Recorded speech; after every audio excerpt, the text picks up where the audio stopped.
Shalom adik-adik, selamat pagi, selamat hari Minggu. Senang sekali bisa beribadah kembali Minggu pagi ini. Walaupun kita di rumah masing-masing, tapi tidak mengurangi hikmat ibadah kita kepada Tuhan. Mari sama-sama kita persiapkan hati kita. Kita mau beribadah kepada Tuhan. Kita naikkan satu pujian. Saat pagi hari ku datang lagi. Saat pagi hari ku datang lagi. Ada Tuhan dan rendahkan diri. Untuk syukur buat hari yang kau beri. Memuji Tuhan dengan segenap hati. Ku sembah Allah Maha Ku tinggikan Allah Maha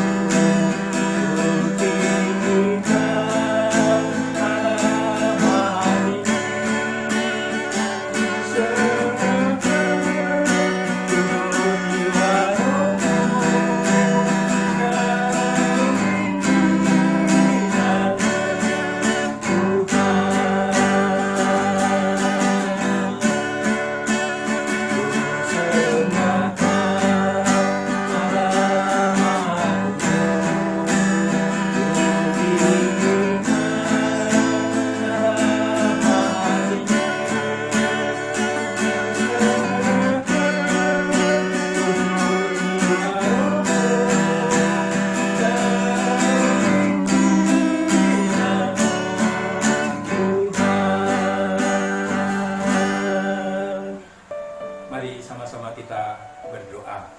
Bapa yang baik, Bapa di dalam surga, Bapa yang kami puji, sembah, muliakan, tinggikan dalam nama Putramu yang tunggal Tuhan kami Yesus Kristus. Terima kasih Bapa untuk kesempatan beribadah pagi hari ini.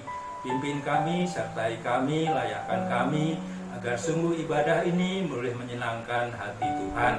Kami mau memuji Tuhan, kami mau menaikkan puji-pujian kami hanya kepada Tuhan. Layakkan kami, pimpin kami, sehingga puji-pujian ini sungguh menyenangkan Tuhan. Dalam nama Tuhan Yesus, kami naikkan doa ini. Amin. Mari adik-adik, kita mau sama-sama naikkan satu pujian, ya. Aku kasih kau dengan kasih Tuhan.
Ya,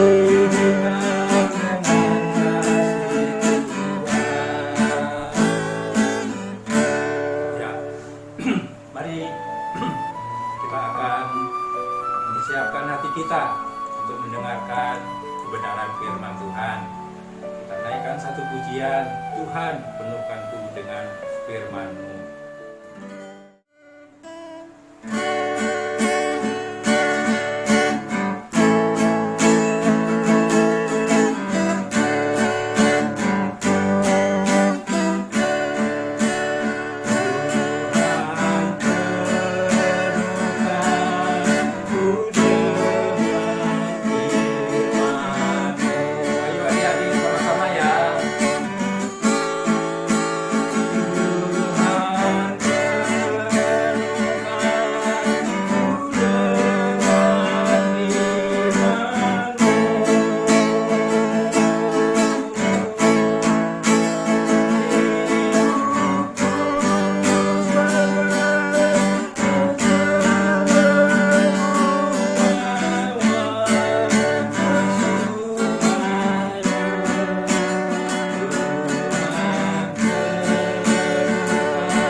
Bapa di surga, saat ini kami mau mendengarkan kebenaran firman Tuhan. Tolong kami Tuhan, pimpin kami, sehingga kami dapat mendengarkan kebenaran firman Tuhan, boleh mengerti, percaya, menerima, menyimpan firman-Mu yang indah dalam hati kami.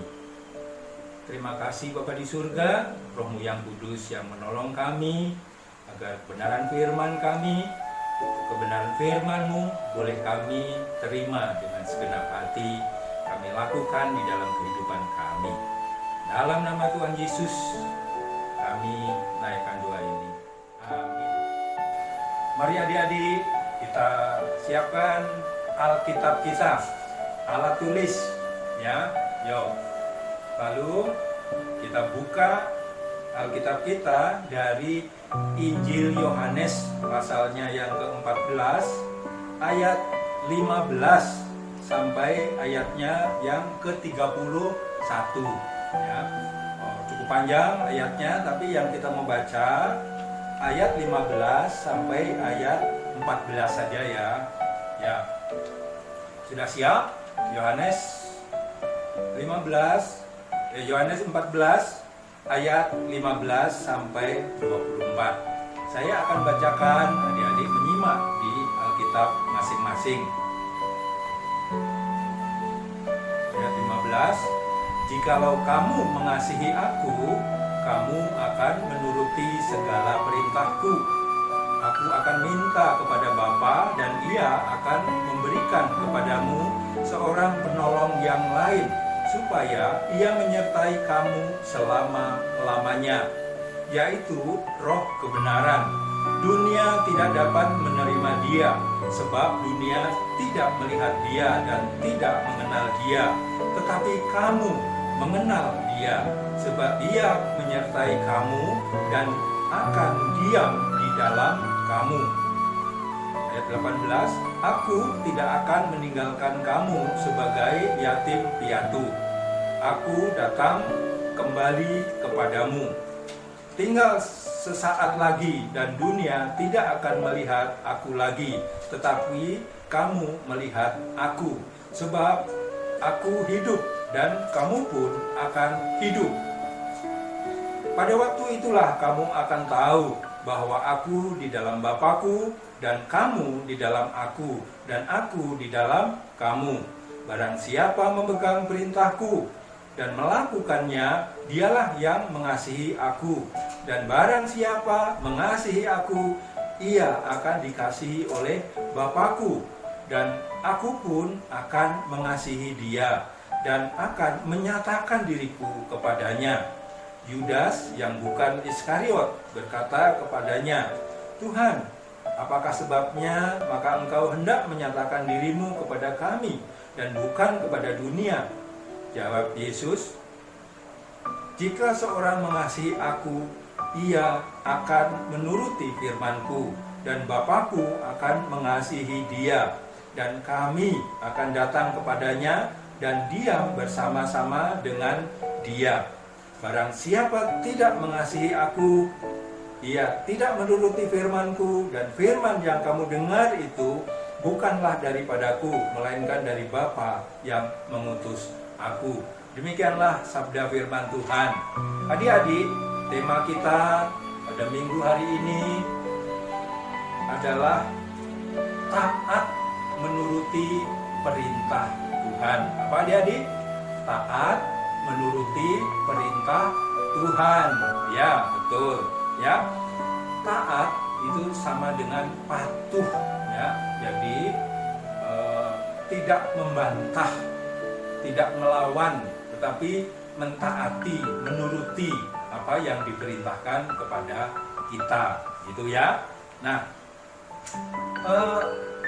taat terutama kita tujukan kepada siapa? Kepada Tuhan, ya, kepada firman-Nya, firman Tuhan.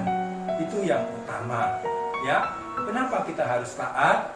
Karena kita mengasihi Tuhan. Ya, kita harus taat, ya.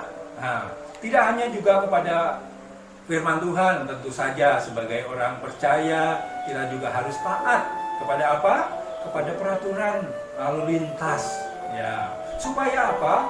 Supaya kita selamat, supaya orang lain juga tidak celaka. Kalau kita taat, coba kalau kita tidak taat peraturan lalu lintas, lalu melas terobos terus apa? Nah, tidak hanya kita yang celaka, tapi orang lain juga, gitu kan? Terus kita salah, ya, dihukum. Nah, itu ya. Di sekolah kita juga harus taat, ya, taat peraturan sekolah, taat peraturan juga di rumah, begitu ya. Nah, taat juga kepada peraturan pemerintah. Ya, saat ini kita sedang apa istilahnya? PSBB gitu ya, atau lockdown, ya, tinggal di rumah saja. Kita harus taat supaya apa? Supaya kita selamat, kita tidak terjangkit atau kita juga tidak menjangkiti orang lain, gitu ya. Kita harus pakai masker, kita harus apa? Rajin cuci tangan, jaga kondisi badan, ya, olahraga, makan makanan bergizi dan seterusnya, ya. Supaya apa? Supaya keadaan kita baik, keadaan kita sehat. Itu gunanya kita taat, ya, ya. Berkat Tuhan untuk orang yang taat. Apa adik-adik? Ya, mari kita lihat. Nuh, karena Nuh taat kepada Tuhan, disuruh membuat bahtera yang besar itu. Dia diolok-olok, dia diejek, dia apa, tapi Nuh tetap taat, gitu ya. Apa yang terjadi? Nuh dan seluruh anggota keluarganya selamat, ya, ketika banjir besar itu melanda dunia. Ya, kita juga tahu, ya, orang Israel ketika disuruh keliling, ya, melilingi tembok Yeriko, orang Israel itu taat, gitu ya. Jangan bersuara, keliling aja, jalan aja, diem, gitu ya. 7 kali mereka keliling, diem, gitu ya. Orang Israel taat. Dan ketika orang Tuhan menyuruh orang Israel berteriak, gitu ya, pada hari ke-7, 7 kali mereka keliling tembok Yeriko itu, mereka berteriak dan tembok Yeriko yang kokoh itu runtuh adik-adik. Ketaatan mendatangkan berkat yang luar biasa. Satu lagi ya, contoh ketaatan yang mendatangkan berkat ya. Siapa? Naaman ya, jenderal panglima perang Naaman ya, jauh-jauh dari kerajaan Aram datang ke Israel. Sampai di Israel disuruh mandi 7 kali di sungai Yordan, kotor adik-adik ya. Pikir-pikir daripada pulang nggak dapat apa-apa, Naaman taat mandi 7 kali ya, seorang jenderal panglima perang taat mandi di sungai Yordan 7 kali. Apa yang terjadi? Naaman sembuh dari apa? Sakit kulit ya, yang menjijikkan itu ya. Nah, datang amit-amit ya, pulang dengan kulit imut-imut ya. Luar biasa ketaatan kepada Tuhan ya. Nah, adik-adik, sebaliknya apa yang terjadi ketika orang tidak mau taat kepada Tuhan ya? Contoh ya, Simson ya. Simson itu orang yang dikasih Tuhan, dikasih kekuatan, dikasih kepintaran ya, tetapi Simson itu orangnya ceroboh adik-adik ya. Simson itu suka main sembrono gitu ya. Apa yang terjadi? Akhirnya dia ditangkap, akhirnya dia diborgol, dia matanya dicungkil dalam keadaan buta, dia disuruh giling tepung gitu ya, tepung gandum, gilingan batu yang besar itu. Nah, dia sangat dihina. Kenapa? Dia tidak mau taat, dia melawan orang tuanya, dia melawan perjanjian dengan Tuhan, gitu ya. Juga siapa yang tidak taat? Yudas. Sebagai seorang murid, dia juga harusnya taat adik-adik ya. Tapi Yudas memilih untuk tidak taat. Dia malah siapa? Menjual gurunya. Gurunya dijual demi uang 30 keping perak itu. Nah, apa yang terjadi? Yudas binasa dengan uangnya itu. Dia menyesal, tapi sudah terlambat. Dia gantung diri, dia binasa dengan uangnya itu. Nah, adik-adik, yang terakhir, ya, kita jangan kalah ya. Di Alkitab itu ada binatang-binatang yang taat kepada Tuhan. Ya, ayo kita belajar dari binatang. Jangan kalah sama binatang ya. Burung satu, ya, ada 7 burung yang taat sama Tuhan ya. 1, burung merpati. Burung merpati ketika dilepas oleh Nabi Nuh untuk melihat situasi di sekitarnya, burung merpati itu kembali lagi dengan membawa daun gitu ya, tanda air bah sudah surut ya. Yang kedua, apa binatang yang taat? Keledai ya, keledai Bileam. Nah, keledai Bileam itu taat ketika ada malaikat yang memperingatkan dia. Tetapi yang menaik di punggungnya itu Bileam itu marah-marah gitu ya. Nah, kalau bukan karena keledai itu, Bileam itu sudah dibunuh sama malaikat itu ya. Jadi Bileam itu selamat karena ada keledai yang taat, bisa ngomong lagi gitu ya. Nah, malu itu harusnya Bileam ya. Terus yang ketiga, ada binatang yang taat apa? Burung gagak. Tahu burung gagak yang hitam itu? Ya, burung gagak itu taat kepada Tuhan. Ketika Tuhan memerintahkan dia untuk membawa roti dan daging ya untuk makanan Nabi Elia di pinggir sungai Kerit ya. Pada waktu pagi dan pada waktu sore burung-burung gagak mengantar makanan ya, taat ya. Nah, kalau yang 4 ya. Nah, sepasang lembu penarik gerobak ya, itu ada di 1 Samuel 6 ayat 7 ya. Belum pernah kena kuk sepasang lembu ini, tapi ketika dipakai untuk menarik gerobak yang bermuatan tabut perjanjian, lembu itu taat ya, sampai diantar sampai daerahnya orang Israel sono ya. Lalu Apalagi adik-adik, binatang yang taat. Ya, yang kelima, ikan besar. Ya, ikan besar. Ketika Tuhan memerintahkan kepada ikan besar, kamu telan, itu Yunus, gitu ya. Ikan besar itu menelan Yunus. Ya, jangan dicerna 3 hari. Ikan besar itu menyimpan Yunus di dalam perutnya. Terus Tuhan perintahkan apa lagi? Muntahkan Yunus ke pantai. Ikan besar itu taat memuntahkan Yunus ke pantai. Dan Yunus akhirnya belajar dari situ, dia menjadi taat. Dan orang Niniwe itu tidak jadi dihukum oleh Tuhan. Ya, nah, yang keenam apa? Binatang yang taat. Singa. Ya, singa. Ya, singa pada zamannya Daniel difitnah. Ya, nah, Daniel dimasukkan ke dalam lubang singa, ya, yang berisi singa-singa yang ganas, ya, singa-singa yang lapar. Tetapi singa itu tidak mau memakan Daniel, taat, gitu ya.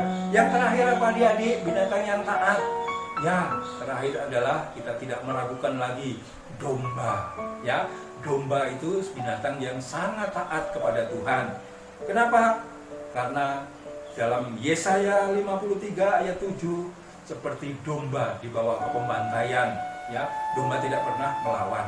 Seperti domba dibawa ke pengguntingan bulu domba, tidak pernah memberontak. Ya, Tuhan Yesus digambarkan sebagai anak domba Allah. Orang percaya juga digambarkan sebagai domba-domba Allah. Mari kita taat, jangan kalah. Ya, malu sama binatang-binatang ini ya, kalau kita tidak taat. Ya, amin. Ya, mari kita mau taat kepada Tuhan, taat kepada perintahnya. Adik-adik, mari kita berdoa. Ya, doa syafaat, kita berdoa untuk bangsa dan negara kita, untuk orang tua kita, untuk gereja kita, untuk sekolah dan sebagainya. Mari kita satu dalam doa. Bapa di surga, kami bersyukur Tuhan untuk firman-Mu yang pagi hari ini menolong kami, untuk kami boleh mengerti betapa pentingnya kami untuk taat kepada Tuhan. Karena taat kepada Tuhan ternyata membawa keselamatan bagi kami, membuat kami aman. Terima kasih Bapa di surga untuk kebenaran firman-Mu, biar kami juga taat, kami juga melakukan kebenaran firman-Mu dalam kehidupan kami. Bapa di surga, terima kasih saat ini kami juga boleh memberikan persembahan kepada Tuhan. Biar persembahan ini boleh dipakai untuk keperluan gereja Tuhan di mana Tuhan tempatkan. Berkati setiap kami yang sudah memberi, berkati orang tua kami dalam usaha, dalam pekerjaannya, beri kekuatan, kesehatan senantiasa. Tolong kami juga yang selama ini kami boleh tinggal di rumah, agar kami boleh mengisi hari-hari kami dengan penuh sukacita, dengan penuh syukur kepada Tuhan. Kami boleh banyak belajar, kami boleh banyak berdiam diri, merenungkan firman Tuhan bersama-sama dengan keluarga. Terima kasih Tuhan, terima kasih. Kami juga berdoa ya Tuhan untuk bangsa dan negara kami. Tolong ya Tuhan agar wabah corona yang saat ini sedang melanda bagi bangsa ini, Tuhan, Engkau yang berkenan meredakan. Tuhan lindungi setiap kami agar kami juga terhindar dari wabah sakit virus corona ini. Terima kasih Bapa di surga, agar virus ini juga segera berakhir dan kami boleh memiliki kehidupan yang normal, boleh kembali bersosialisasi baik dengan gereja Tuhan, baik dengan sekolah, dengan pekerjaan bagi orang tua kami. Bapa di surga, terima kasih.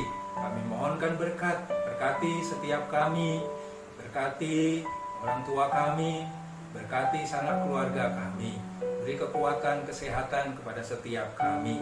Sukacita, damai sejahtera Tuhan tercurah dan melimpah di dalam kehidupan kami. Terpujilah nama-Mu Bapa, di dalam nama Yesus Kristus Tuhan. kami naikkan doa ucapan syukur kami. Haleluya. Amin.